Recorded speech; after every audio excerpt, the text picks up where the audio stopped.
Have you ever lied to yourself so convincingly that you started believing your own fiction? Have you ever built an entire routine around a deception so elaborate that it became your new reality? Well, let me tell you something that I've never admitted to anyone before. Something that's been eating away at my soul for years now.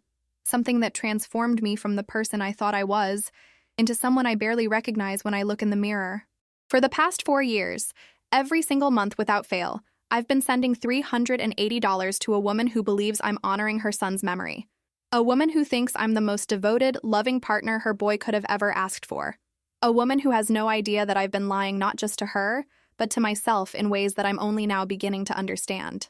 My name doesn't matter, but my story does, because somewhere out there, someone is probably doing the same thing I've been doing, trapped in a cycle of grief and guilt and self-deception that feels impossible to break. This isn't just about money, you see. It's about so much more than that. It's about how we cope with loss, how we construct narratives to make sense of tragedy, how we sometimes choose comfortable lies over painful truths because the truth feels too heavy to carry. I lived to tell this story, but there were moments, dark moments in the middle of sleepless nights, when I wasn't sure I would make it through.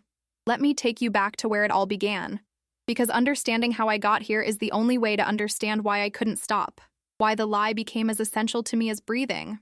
Why $380 every month became the price I paid for something I can't quite name yet. His name was Marcus, and I met him on a rainy Tuesday afternoon in October, 6 years ago now, though it feels like both yesterday and a lifetime ago all at once. I was working at a small bookstore in downtown Portland, one of those cozy independent shops that smell like old paper and fresh coffee, where the wooden floors creak with every step, and the customers actually care about literature instead of just buying whatever's trending on social media. Marcus walked in wearing a dark green jacket, water dripping from his hair, and he had this smile. God, he had this smile that could light up the darkest corners of your heart. He asked me where to find the poetry section, and I remember thinking it was unusual because most guys his age, mid-20s, athletic build, the kind who looked like they spent weekends hiking mountains or playing basketball, they didn't typically wander into bookstores looking for poetry. But Marcus was different. I could sense it immediately. There was something gentle in his eyes, something thoughtful in the way he moved through the world, like he was constantly observing, absorbing, feeling everything more deeply than most people do. We talked for almost an hour that day, standing between the shelves, discussing Neruda and Bukowski, Mary Oliver and Ocean Vuong, and I felt something I hadn't felt in years, maybe ever, this electric connection, this sense that I was talking to someone who understood the language of emotions, who lived in that space between words where real truth resides. He asked for my number before he left, and I gave it to him without hesitation, without playing games, without that usual dance of pretending to be less interested than I actually was. That night, he texted me a poem he'd written, just 3 lines, but they were beautiful. They were about rain and chance encounters and the way strangers can become significant in the span of a single conversation. I read those 3 lines probably 50 times before I fell asleep, my heart doing that nervous flutter thing it does when you just know that something important is beginning. Our first date was at a small Italian restaurant tucked away on a side street, the kind of place locals know about but tourists never find, with candles on every table and a violin player in the corner who looked like he'd been playing there for decades. Marcus showed up with wildflowers, not roses. Wildflowers he'd picked himself, and he said he thought they were more honest than store-bought flowers, more real, more reflective of how he felt about meeting me. We talked for 4 hours straight, our food getting cold as we lost ourselves in conversation about everything and nothing, about childhood dreams and adult disappointments, about the books that changed us and the moments that shaped us. He told me about his mother, how she'd raised him alone after his father left when he was 7, how she worked 2 jobs to put him through college, how she was his hero in every sense of the word. The way he talked about her with such reverence and love, it made me fall for him even harder because a man who honors his mother like that, who recognizes the sacrifice and struggle behind his own opportunities, that's a man worth knowing. He asked me about my family too, and I told him about my complicated relationship with my parents, how I'd moved across the country to escape their expectations, how I was still figuring out who I wanted to be separate from who they wanted me to be. Marcus listened, really listened, not just waiting for his turn to talk, but actually absorbing what I was saying, asking thoughtful questions, making connections I hadn't even seen myself.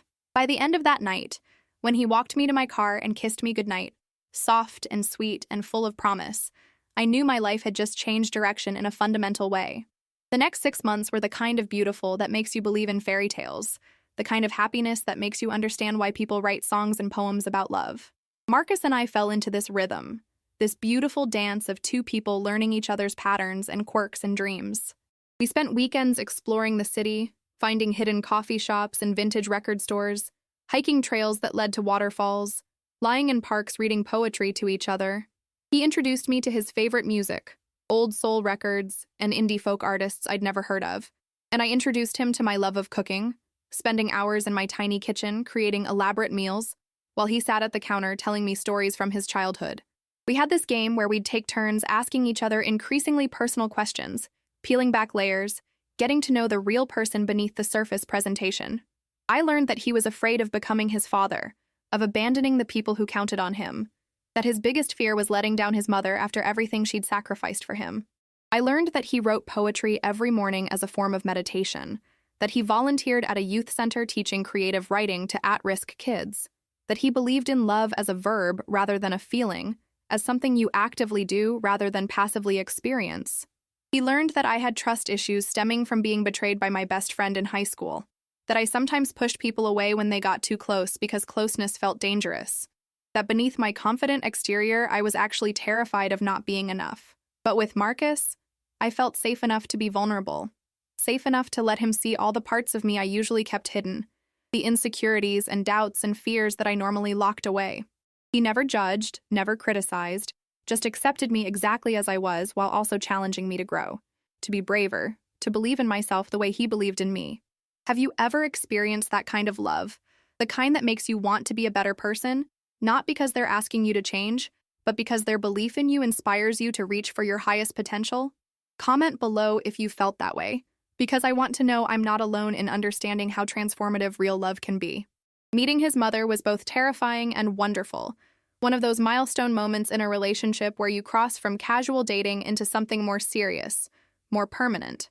Her name was Dorothy, but everyone called her Dot, and she lived in a modest house about 30 minutes outside the city, the same house where Marcus had grown up, filled with photographs and memories and the kind of warmth that only comes from decades of love lived within those walls. I remember being so nervous driving there, my palms sweating, my mind racing through all the ways I might mess up this crucial first impression. Marcus held my hand the whole drive, telling me I had nothing to worry about, that his mom was going to love me because he loved me. And yes, it was the first time either of us had said those words out loud, just casually in the car on the way to meet his mother, like it was the most natural thing in the world.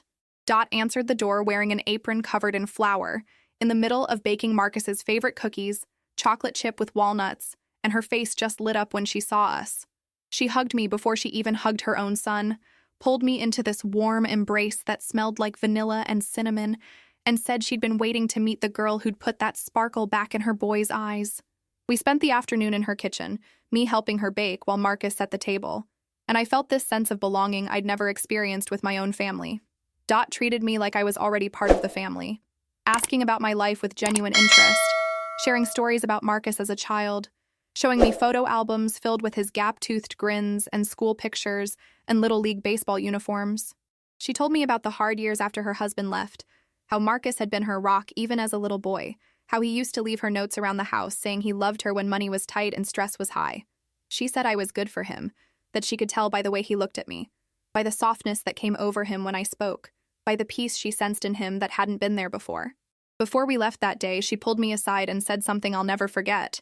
She said that losing someone you love is life's greatest pain, but loving someone deeply enough to risk that pain is life's greatest gift, and she was glad her son had found that with me. I had no idea then how prophetic those words would become, how they would haunt me in the years ahead. Marcus and I moved in together after 10 months, finding a small apartment with big windows that let in morning light, the kind of place that felt like home from the moment we unpacked our first box. We created this beautiful life together, simple but rich, full of small joys and quiet moments, and the kind of everyday intimacy that builds something solid and lasting.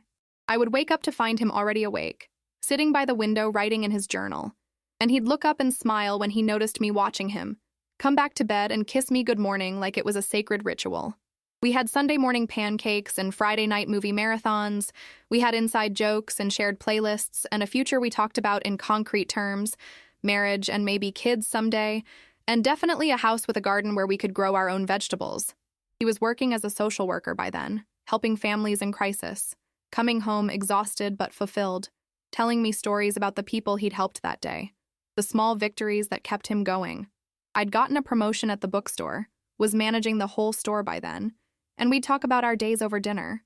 Really talk, really listen, really care about what the other person was experiencing.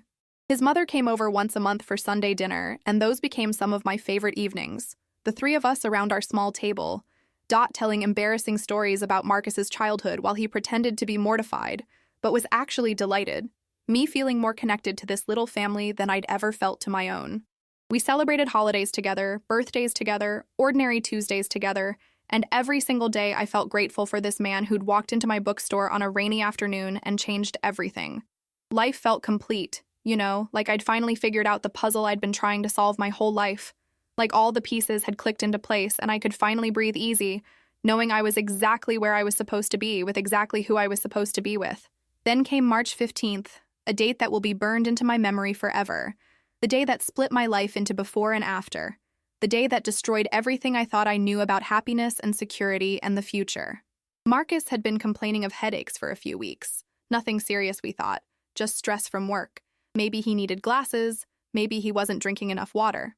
I'd been nagging him to see a doctor, but you know how people are, especially men.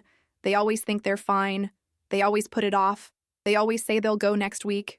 That morning, he woke up with the worst headache he'd ever had, described it as feeling like his skull was splitting open, and I knew immediately something was wrong, really wrong, not just a regular headache, but something terrifying and urgent. I drove him to the emergency room, holding his hand while he squeezed his eyes shut against the pain, and I remember thinking this was probably a migraine. They'd give him some medication. We'd be home by afternoon, maybe laugh about how we panicked over nothing. But the doctors saw him and their faces changed, got serious, started asking rapid-fire questions, ordered immediate tests, a CT scan, an MRI, terms I didn't understand flying around the room while I stood there feeling my world starting to tilt on its axis. The neurologist came in 3 hours later, and I could tell from his expression, from the way he pulled up a chair instead of standing, from the gentle way he said Marcus's name, that our lives were about to shatter. Aneurysm, he said. Brain aneurysm. Already ruptured, massive bleeding, emergency surgery required immediately. Survival chances uncertain. Prepare for the worst while hoping for the best. The words hit me like physical blows, each one landing in my chest, stealing my breath, making the room spin. Marcus was scared. I could see it in his eyes even through the pain. This man who was always so calm and steady was terrified, and he grabbed my hand and made me promise to take care of his mom if anything happened to him, made me swear I wouldn't let her be alone, made me look him in the eyes and vow that I'd be there for her the way he wouldn't be able to be. I promised. Of course I promised, crying and telling him nothing was going to happen, that he was going to be fine, that we had our whole lives ahead of us. But even as I said it, I felt the lie in my throat, felt the truth of what was coming settling over us like a dark fog. They rushed him into surgery, and I called Dot, tried to keep my voice steady as I told her what was happening, where to come, that she needed to get here as fast as she could. She arrived within 40 minutes. This woman who'd always seemed so strong suddenly looking small and fragile and terrified, and we held each other in that horrible waiting room with its fluorescent lights and uncomfortable chairs and the smell of antiseptic that I'll never be able to forget. We waited for 7 hours. 7 hours of pacing and praying and making bargains with God or the universe or whatever force might be listening, promising to be better people, to appreciate every moment, to never take anything for granted again if only Marcus could survive this. Other families came and went, got their good news or their bad news, while we just waited, suspended in this limbo between hope and despair. Finally, the surgeon came out, still in his scrubs, and I knew before he said anything. I knew from his shoulders, from his eyes, from the way he approached us like we were made of glass that might shatter. They'd done everything they could, he said, but the damage was too extensive, the bleeding too severe. Marcus had died on the operating table despite their best efforts, and there was nothing more they could have done. Sometimes these things just happen. Sometimes there's no why, no reason, no explanation that makes it make sense. The sound that came out of Dot was something I hope I never hear again. This primal wail of a mother losing her child, a sound that carried all the grief and injustice and unbearable pain of that moment. I held her while she collapsed, held her while she sobbed, held her while the world kept spinning even though ours had just stopped completely. I was numb, completely numb. Like my body knew this pain was too big to feel all at once, so it shut down all sensation, turned everything off except the absolute minimum required to keep breathing and standing and somehow supporting this woman who'd just lost her only son, her whole world, her reason for everything. The next few days were a blur of terrible tasks: planning a funeral for someone who should have had 50 more years, choosing a casket for hands I'd held just days before, writing an obituary for a life that had barely begun, calling relatives and friends to deliver the worst news they'd ever receive. Dot was devastated, barely functional, and I found myself taking care of everything because someone had to and she couldn't, and I'd promised Marcus I'd be there for her.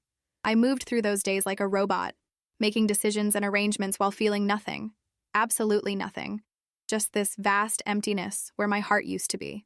The funeral was packed, standing room only, because Marcus had touched so many lives in his 28 years, had made a difference to so many people through his work and his kindness and his genuine care for others.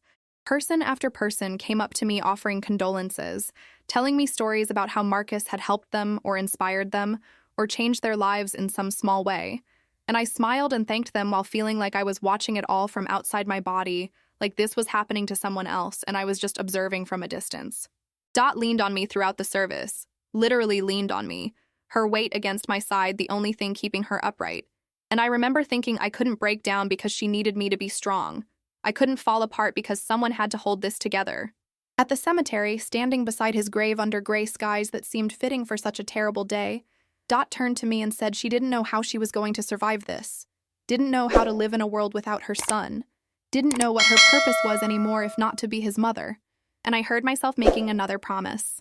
Heard myself telling her that I would take care of her, that she wasn't alone, that I would make sure she was okay because that's what Marcus would have wanted, because I loved him and therefore I loved her, and we would get through this together somehow. The first month after Marcus died was the darkest period of my life, darker than anything I'd experienced before, a kind of grief so profound it was almost impossible to function. I couldn't go back to our apartment, couldn't bear to see his clothes in the closet and his toothbrush by the sink and his books on the nightstand, all these ordinary objects that suddenly carried unbearable weight. I stayed with a friend, sleeping on her couch, barely eating, barely speaking, just existing in this fog of pain that never lifted. But I kept calling Dot, checking on her every day, visiting her twice a week, making sure she was eating and sleeping and taking her medications, because that promise I'd made to Marcus felt like the only thing anchoring me to the world. She was struggling too, maybe even more than I was because he'd been her whole life, her entire reason for getting up in the morning. And now there was just this gaping hole where her purpose used to be. About 6 weeks after the funeral, I was visiting her and she started crying about money, about how Marcus had been helping her with bills, sending her money every month because her Social Security wasn't enough to cover everything. And now she didn't know how she was going to make it work, didn't know how she was going to pay for the house and the utilities and the medications she needed. She wasn't asking me for anything, just expressing her fear and worry, but I felt this overwhelming need to help her, to do something, anything to ease her pain even in this small way. So I told her not to worry about it, that I would help her, that I would send her money every month just like Marcus had done, $380, the exact amount he'd been giving her. The relief on her face was so profound, so immediate, and she hugged me and thanked me and said I was a blessing, said Marcus had been so lucky to find me, said she didn't know what she'd do without me. And in that moment, helping her felt like the only good thing I could do in a world that had become entirely bad. Felt like a way to honor Marcus and keep him alive in some small way and make his death mean something other than just senseless tragedy. So I started sending Dot $380 every month, transferring the money on the first of each month like clockwork. And it became this ritual, this routine that gave me a sense of purpose in the midst of my grief. Every time I made that transfer, I felt connected to Marcus. Felt like I was doing what he would have wanted. Felt like I was being the partner he'd believed I was, the person who'd take care of his mother when he couldn't. Dot would call me when the money arrived, thanking me each time, telling me I was too generous, too kind, saying she didn't deserve this but was so grateful for it. We grew closer through our shared grief, talking on the phone several times a week, me visiting at least twice a month, creating this relationship built on our mutual love for Marcus and our mutual loss of him. She started calling me her daughter, introducing me to people as the woman her son had loved, keeping his memory alive through our connection. And I accepted this role. embraced it even, because it felt like all I had left of the life I'd planned. The future I'd envisioned where Dot would have actually been my mother-in-law, where we would have been family not just through tragedy, but through joy and celebration and all the milestones we'd never get to share now. Months turned into years, and the payments continued, $380 on the first of every month, as reliable as the sunrise, as constant as my grief.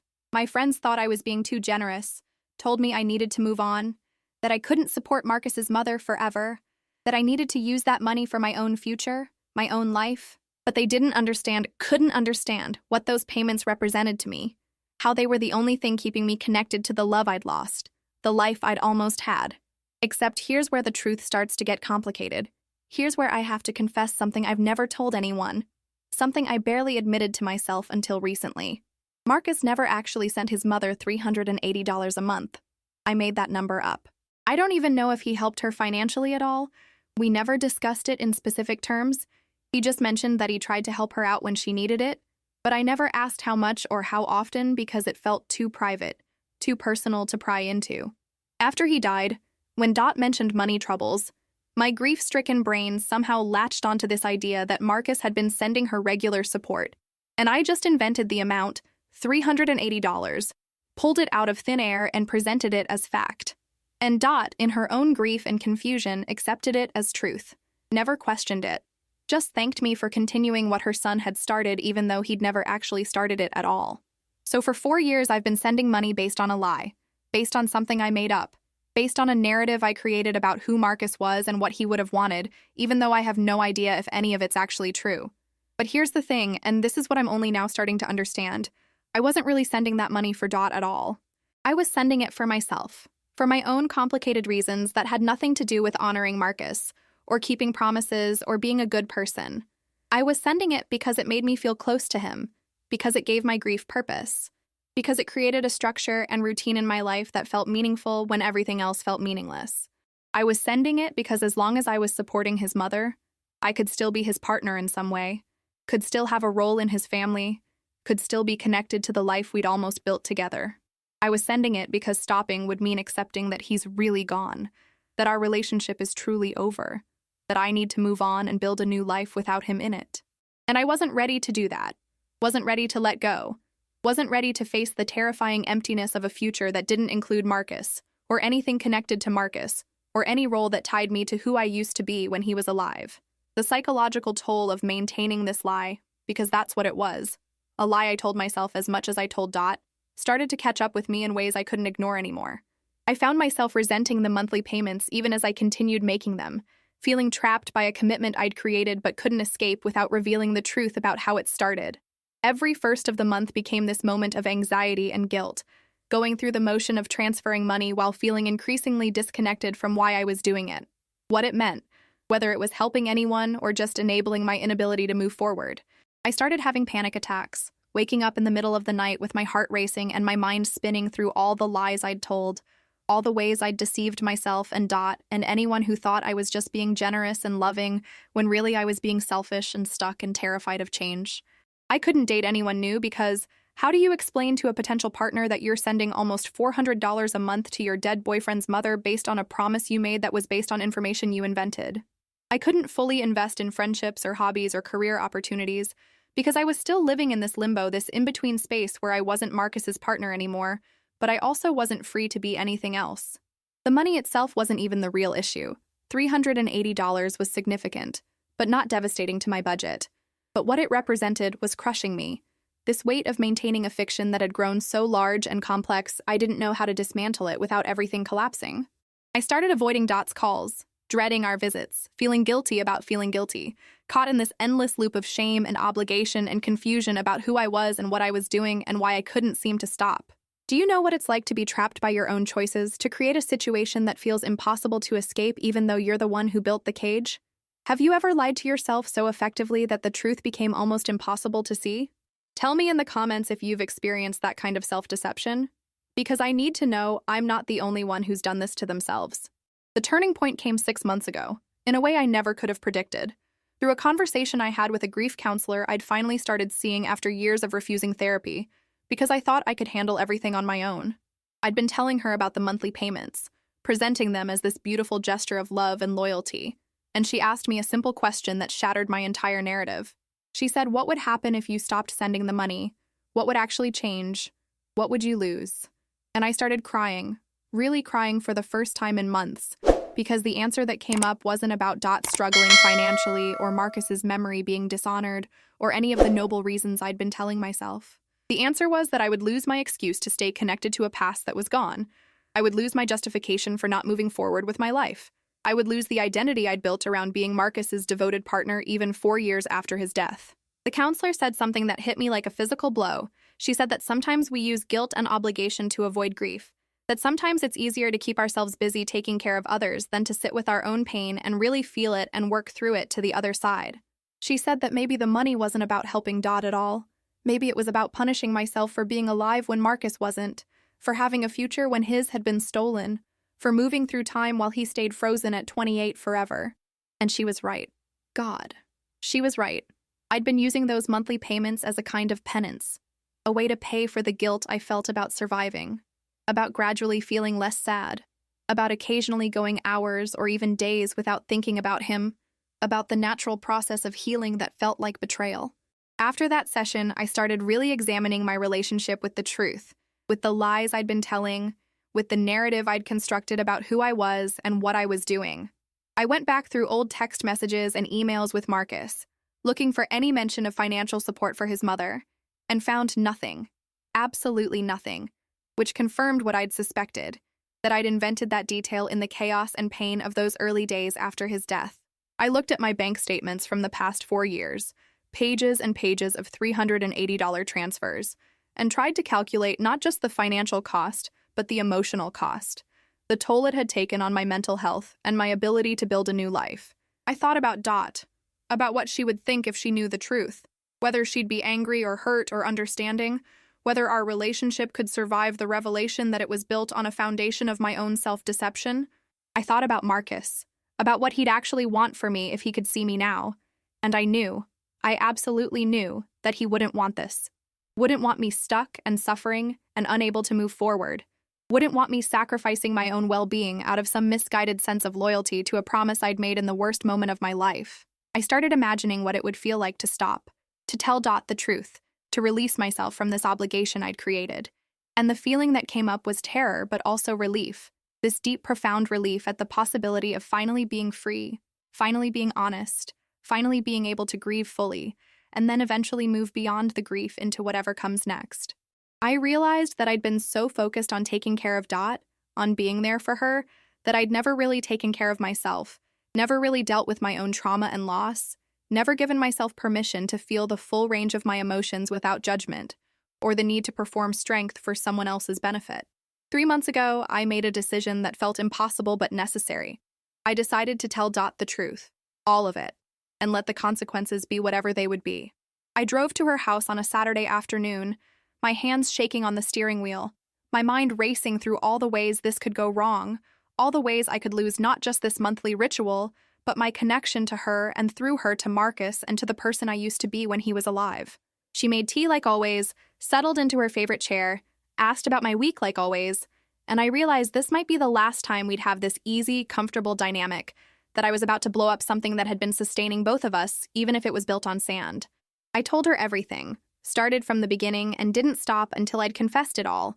How I didn't actually know if Marcus had been sending her money, how I'd made up the amount, how the monthly payments had been as much for me as for her, maybe more for me, how I'd been using them to avoid dealing with my grief, how I needed to stop not because I didn't care about her, but because I needed to finally move forward with my life. I apologized for the deception, for the years of misleading her, for using her as an anchor when I should have been learning to swim on my own.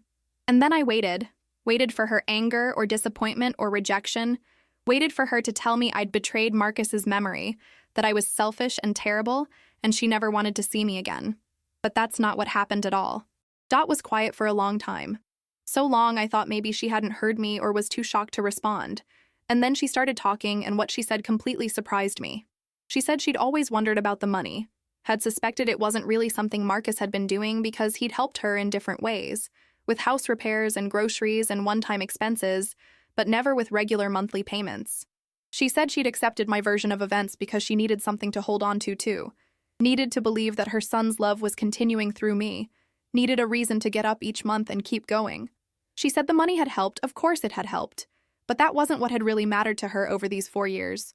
What had mattered was the connection, the phone calls, the visits, the shared memories of Marcus, the way we'd held each other up through the worst pain either of us had ever experienced.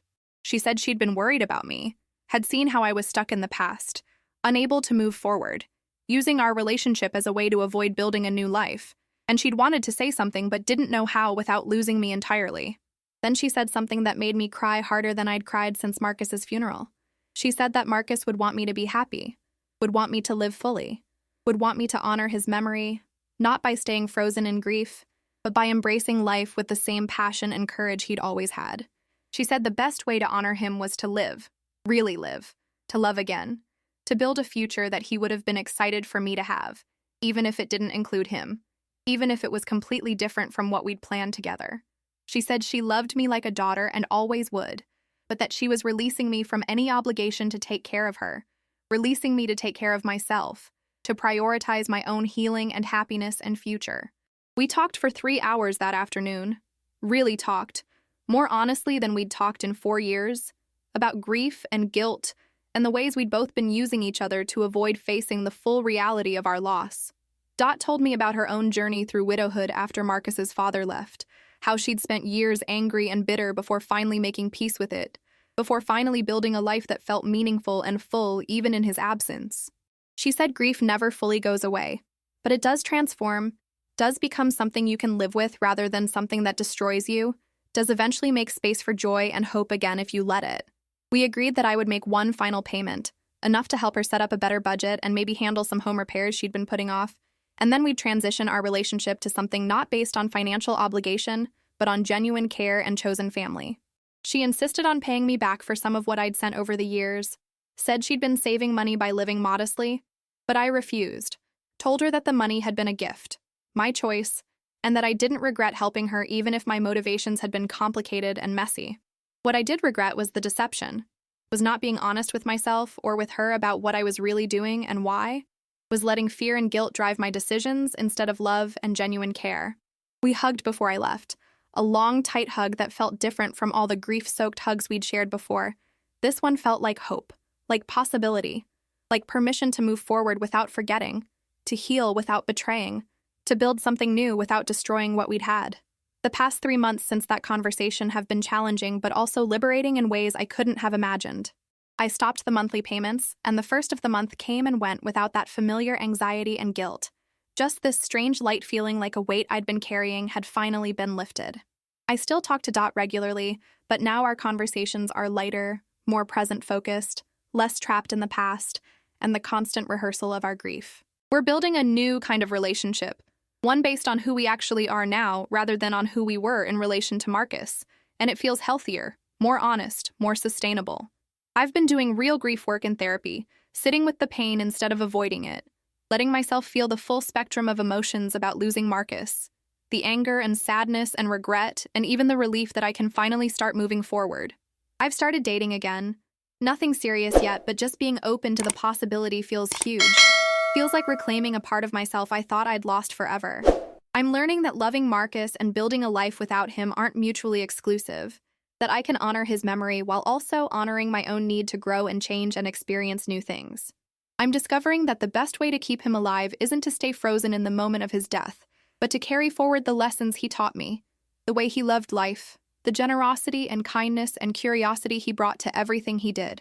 I think he'd be proud of me for finally being honest, for finally facing the truth even when it was scary, for finally choosing my own well-being and future over comfortable lies and familiar pain.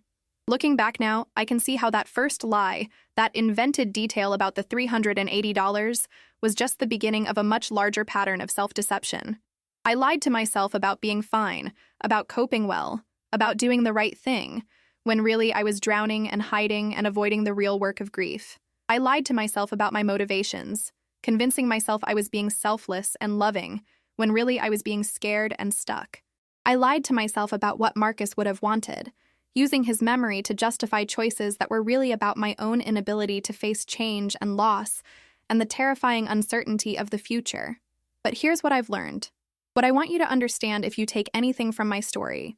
Sometimes the lies we tell ourselves are the most dangerous ones because we believe them so completely, because there's no one to call us out on them, because we can keep reinforcing them year after year until they become the foundation of our entire identity.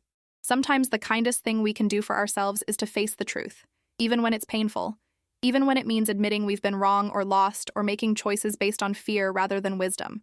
Sometimes moving forward means letting go of the stories we've been telling ourselves about who we are and what we owe and how we're supposed to grieve, and instead being willing to sit with the uncomfortable truth of our actual feelings, our actual needs, our actual path forward, even if it looks nothing like what we thought it would. If you're reading this and you recognize yourself in any part of my story, if you're stuck in your own pattern of self-deception or using obligation to avoid grief or telling yourself comfortable lies because the truth feels too hard to bear, I want you to know that it's possible to break free. It's possible to choose honesty even after years of dishonesty. It's possible to heal even when it feels impossible. The first step is just admitting the truth to yourself, looking clearly at your motivations and choices without judgment or excuse, seeing yourself as you actually are rather than as you want to be or think you should be. The second step is being willing to change, to release the patterns and stories and obligations that are keeping you stuck, even when that release feels terrifying, even when you don't know who you'll be without them. The third step is being patient with yourself, understanding that healing isn't linear, that you'll have good days and bad days, that moving forward doesn't mean forgetting or stopping loving or betraying the people you've lost. It just means choosing life, choosing growth, choosing your own well-being and future, with the same care and commitment you've been giving to the past. I lived to tell this story, survived the worst thing I could imagine and the years of self-deception that followed, and I'm still here, still learning, still healing, still figuring out who I am and who I want to be in this new life I'm building. And if I can do it, you can too. Whatever your version of this story is, whatever lies you've been telling yourself, whatever grief you've been avoiding by staying busy or obligated or stuck in the past. So here's what I want from you. I want you to comment below and tell me about your own experience with grief or loss or self-deception. Tell me about the lies you've told yourself or the ways you've avoided facing difficult truths. Tell me what resonates with you in this story, or what you think I got wrong, or what you wish someone had told you when you were struggling. I want you to really think about the importance of understanding this, of recognizing when we're using one kind of pain to avoid dealing with another kind of pain, of being honest with ourselves even when honesty is hard. If this story touched your heart, if it made you think differently about grief or honesty or the ways we cope with loss, I want you to leave a like on this video, hit that thumbs up button, because it helps other people who might need to hear this message find it. And if you want more stories like this, real honest, vulnerable stories about the messy, complicated reality of being human, I want you to subscribe to I Live to Tell, this channel where we share experiences that matter, that teach us something, that remind us we're not alone in our struggles.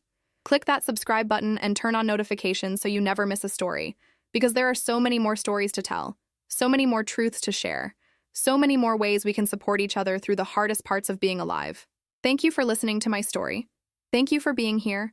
Thank you for being willing to look at the uncomfortable truths in your own life, because that willingness is the first step toward real healing and real change. Remember, you live to tell your story too, whatever it is, and there's power in that telling, in that honesty, in that brave choice to face the truth and share it with others who might need to know they're not alone.